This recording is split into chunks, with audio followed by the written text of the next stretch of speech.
Hey guys, Johnny Mac here. I was just going through my rods. I pulled some of my rods out to go through to change out the line. Um, I thought I'd do a quick video. This one I'm going to start with. I figured it would be a good time while I'm changing the line out to do a video on a standard setup for pike fishing. This is what I would use. This is a spinning setup, and I'm going to change out this braid here. I'm going to flip it if I can. I'm going to pull it out onto another reel, and then the good stuff will be on top. I'll add mono as a backing on this reel, and then respool the good braid back on, if there is. This might have been reversed already because I try to save on. This line's like $25 for 300 yards. So anyway, this is what I would consider to be a good starter rod. I mean, it's not. This is one of my go-to rods. It gets a lot of work, but it's a good starter rod, and it's a good example of what I think would be good for beginners. Okay, reel. I use a Fluger President. These aren't anything special. They're like $60.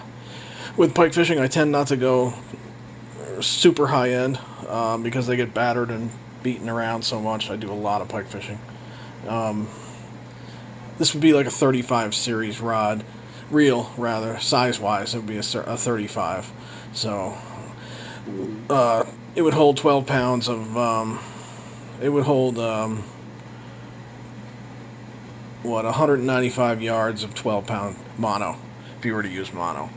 And that's about where I would go on that size. That would put it in the 35 category.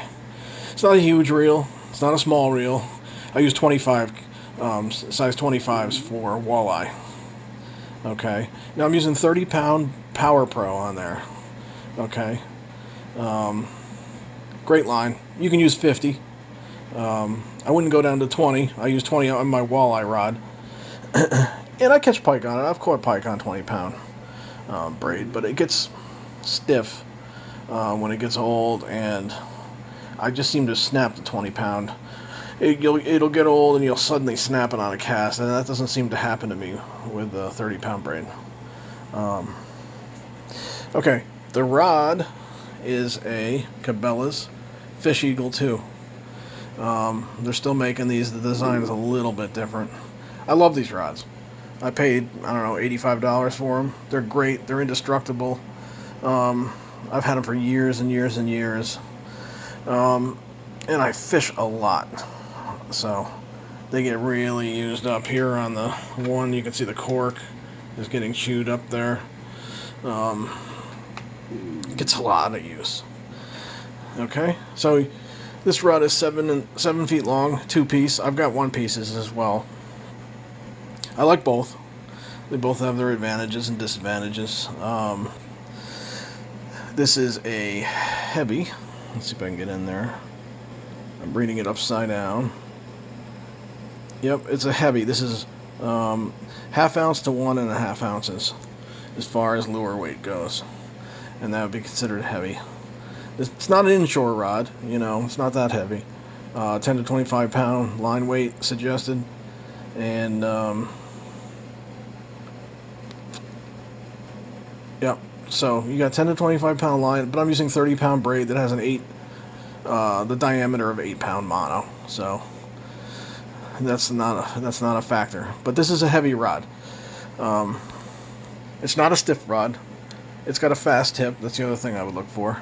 But it doesn't have, it's not a pool cue. I got some rods that are like pool cues, and they have their use too. So, again, a decent sized reel, 35 series, 35 size I would call it, and 30-pound Power Pro braid. On the rod I would go heavy. even down to medium heavy. Some rods are medium heavy or up to an ounce. You can get away with medium heavy. I've got some medium heavies I use for pike. Okay. And now this is rigged for bait. I've been doing some sucker fishing. Okay. And I've got a size 6 octopus hook with a 12-inch 30-pound leader tied on directly onto the Power Pro. Okay, that's really all you need. I mean, I was using this as a bait rod. That's not the ideal way. I don't rig that way all the time. Sometimes now I use fluoro for bait rigs because I can use I can use 3 feet of it or 4 feet of it if I want, and 40-pound fluoro seems to hold pretty well against the toothy critters. And I don't, I use I got slide rigs with treble hooks and stuff that I use for pike too. But these octopus hooks hold really well, and my hookup rate with them is really good. So that's it. Again, I don't spend a lot of money on my pike gear. I don't scrimp. I don't go down. I don't buy budget stuff, but I don't buy high end. I'm going to end up breaking it. I got some St. Croix rods and things like that I use for walleye and trout and things like that, but I'm always worried about busting it. This outfit here is what, an $85 rod and a $60 reel. And the Power Pro line is $15. So 15 to 25 depending on what size spool you buy. And that's a good, starting to beginner's rod and reel for pike fishing. Okay. Alright, I'll get into this more specifically with my other rods in future videos. But in the meantime, Johnny Mac out.